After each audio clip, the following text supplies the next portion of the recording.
नमस्कार. सर्व प्रकारच्या शैक्षणिक व्हिडिओ पाहण्यासाठी आपण आमच्या चॅनलवर आलात त्याबद्दल आपले सहर्ष स्वागत. आज आपण ADU 117 विद्यार्थी सेवा कल्याण आणि विद्यार्थी गुणवत्ता विकास P10 शालेय व्यवस्थापन DSM या पुस्तकातील घटक 1 पाहणार आहोत. चला तर मग पाहूयात घटक 1. घटक 1 विद्यार्थी प्रवेश. घटक 1 विद्यार्थी प्रवेश. 1.1 पाठ्यमुद्दे. 1. शालेय परिसर. शालेय परिसरातील समाजाकरता शाळेची आवश्यकता. 2. प्रवेश नियमावलीची आधारशिला. 3. प्रवेशोत्सुक निवड. 4. प्रवेशाकरिता प्रोत्साहन. 5. गणवेश. 6. शालेय वर्तणूक. 7. विद्यार्थ्यांकडून अपेक्षा. 1.2 उद्दिष्टे. हा घटक अभ्यासल्यावर आपण जाणाल की 1. आपल्या शालेय परिसराकरता शाळा कशी उपकारक ठरेल. 2. विद्यार्थ्यांची निवड कशी करावी. 3. विद्यार्थ्यांचा गणवेश कसा निर्धारित करावा. 4. विद्यार्थ्यांच्या शालेय व शालाबाह्य वागणुकीचे नियम कोणते असावेत. 1.3 प्रास्ताविक. विद्यार्थ्यांना शाळेत प्रवेश देणे हे मुख्याध्यापकांचे प्रमुख काम असते. ज्या शाळेत प्रवेश इच्छुकांची संख्या शाळेत संबंधित वर्गातील उपलब्ध जागेच्या मानाने बरीच जास्त असते, शाळेत कोणाला प्रवेश द्यायचा व कोणाला नाकारायचा हे मोठे जिकिरीचे काम असते. कारण यातून अनेकदा गैरसमज, अपसमज, अन्याय घडून शालेय वातावरण बिघडण्याची, सामाजिक तणाव वाढण्याची व कोर्ट कचेऱ्या होण्याची शक्यता असते. तर ज्या ठिकाणी स्थानिक शाळांमध्ये स्पर्धा असते तेथे आपल्या शाळेकडे विद्यार्थी खेचून घेऊन आवश्यक विद्यार्थी संख्या मिळवणे हे शाळेच्या स्थैर्याच्या दृष्टीने आवश्यक असते. तर तिसऱ्या प्रकारच्या परिसरात वेगळाच प्रश्न असतो. अशा ठिकाणी प्रवेश इच्छुकांची गर्दी नसते, शाळांची स्पर्धा नसते, तर शिक्षणाविषयी उदासीनता असते. शिक्षण एक अनावश्यक बाब मानण्यात येते. अशा विविध प्रकारच्या शाळांकरता प्रवेशाचे सारखेच नियम, निकष, गणवेश, विद्यार्थ्यांच्या वागणुकीचे सारखे नियम व त्यांच्याकडून सारख्याच अपेक्षा इष्ट ठरत नाहीत. त्या विद्यार्थ्यांकरता व त्यांच्या पालकांकरिता जाचक ठरू शकतात व त्यातून शिक्षणाविषयी गैरसमज व उदासीनता निर्माण होऊ शकते. 1.4 विषय विवेचन. 1.4.1 शालेय परिसर. विद्यार्थी प्रवेशासंबंधी धोरण ठरवण्यापूर्वी आपला शालेय परिसर कसा आहे याचा मुख्याध्यापकांनी नीट अभ्यास करावयास हवा. हा अभ्यास करताना विशेषतः खालील बाबींचा विचार करावयास हवा. शाळेचे स्थान व परिसर. आपली शाळा कोणत्या भागात आहे, ती शहरात, खेडेगावात किंवा दुर्गम भागात आहे का हे पाहावयास हवे. या शाळेत किती विद्यार्थी किती दुरून येतात, तेथील लोकवस्ती कशी आहे, तेथील लोकांची सामाजिक व्यवस्था कशी आहे, त्यांची आर्थिक स्थिती काय आहे, शैक्षणिक स्तर किती उंचावला आहे या बाबींचा विचार करावयास हवा. शाळेत येण्याकरता रस्ते, वाटा कशा आहेत, कोणती वाहतुकीची साधने उपलब्ध आहेत हेही पाहावयास हवे. तसेच शाळा ज्या ठिकाणी आहे त्या ठिकाणी पोहोचण्याकरता विद्यार्थी व विद्यार्थिनी यांना काय अडचणी येऊ शकतात याचाही विचार करावयास हवा. उदाहरणार्थ, मार्गात नदी नाले आडवे येत असल्यास पावसाळ्यात विद्यार्थ्यांना शाळेत येण्यास अडचण येऊ शकते.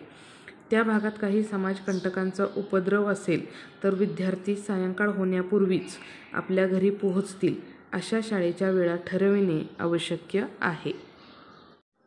शालेय परिसराकरता शाळेची आवश्यकता. परिसरात आपली शाळा एकमेव शाळा असेल तर परिसरातील विद्यार्थी व पालकांकरता आपली शाळा आवश्यक ठरते आणि त्यामुळे विद्यार्थी वर्तणुकीचे जरा कडक नियम आपण निश्चित करू शकता. परंतु आपल्या शाळेकरता पर्यायी शाळा असल्यास आपणास तितके कडक राहता येत नाही. त्यामुळे अनेकदा नियम शिथिल करावे लागतात. दुसरे, आपली एकमेव शाळा असली तरी दुर्गम भागातील शाळात विद्यार्थी शिक्षणाबद्दल उदासीन असतो. किंवा दारिद्र्य रेषेखालील समाज आपल्या शाळेचा परिसर असेल तर त्यांना आपल्या शाळेत विद्यार्थी पाठविणे आर्थिकदृष्ट्या परवडणारे नसते. अशा शाळेत प्रवेशाकरिता पालकांना प्रेरित करणे हे फार जिकिरीचे काम असते. अशा परिसरात समाजाला शाळेची आवश्यकता नसते, तर शाळेलाच समाजाची आवश्यकता असते.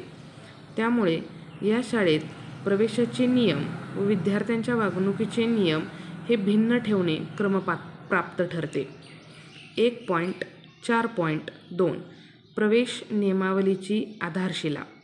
विद्यार्थ्यांना शाळेत प्रवेश देण्यासंबंधी नियमावली निश्चित करताना शालेय परिसराचा सूक्ष्म अभ्यास करणे का आवश्यक आहे हे वरील विवेचनावरून लक्षात येईल.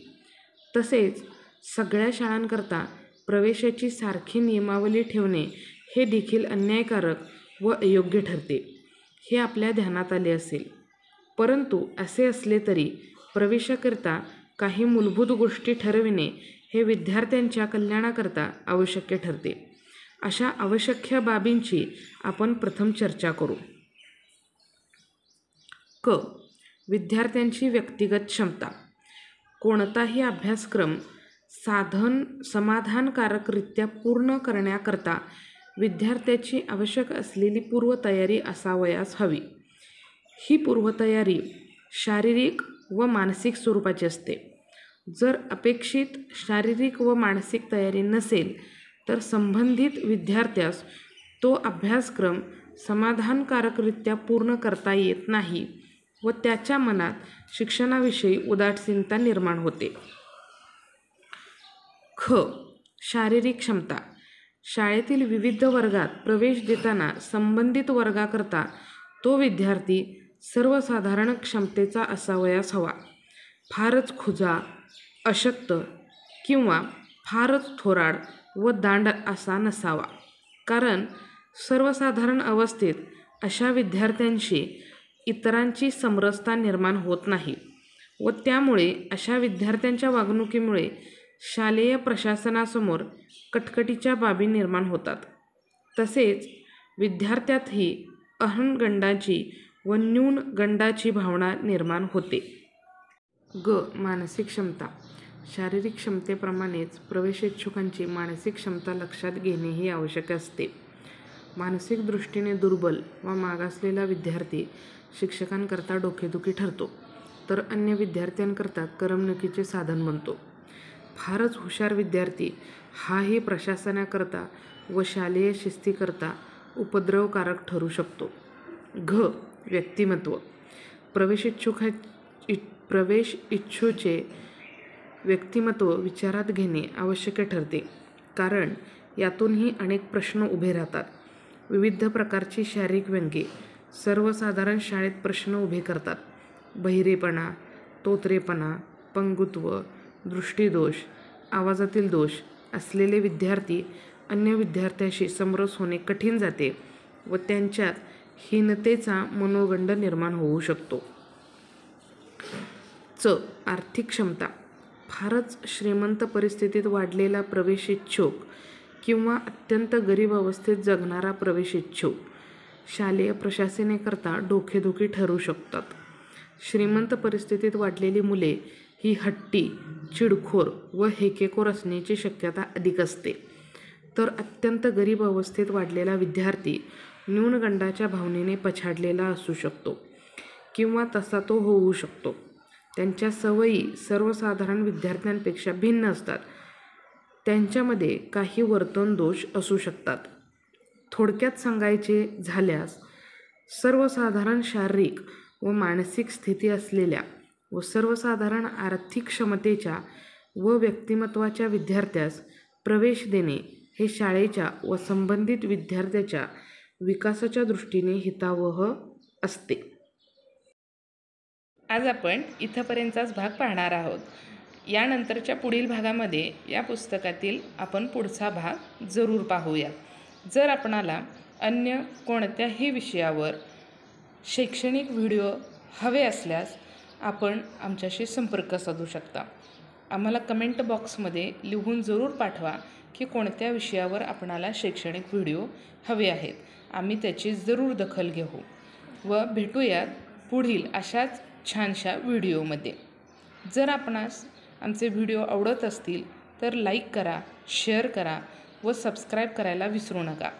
तसेच आपल्या इतर मित्र मैत्रिणी व हा कोर्स पूर्ण करणारे इतर जे सहकारी असतील त्यांना आवर्जून हा व्हिडिओ पाठवा. भेटूयात अशाच सुंदर व नवीन व्हिडिओमध्ये. धन्यवाद.